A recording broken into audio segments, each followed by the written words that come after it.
heatwave ang dahilan ng pagkamatay na mahigit sa 1,300 katao sa Europa ayon po yan sa World Health Organization o WHO. Sinabi ni WHO Director General Tedros Ghebreyesus na nasa 150 milyon ang apektado na matinding init dahil sa climate change. Nagbabala rin si Ghebreyesus sa mas mga epekto ng heat stress na kilala rin sa tawag na silent killer.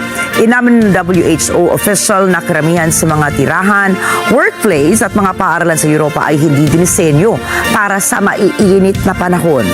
Sa Berlin, Germany ay nag-deploy na ng mga water cannons ang gobyerno para wisikan ng tubig ang mga tao sa kalsada upang makaramdam ng konting ginhawa mula sa 38 degrees heat temperature.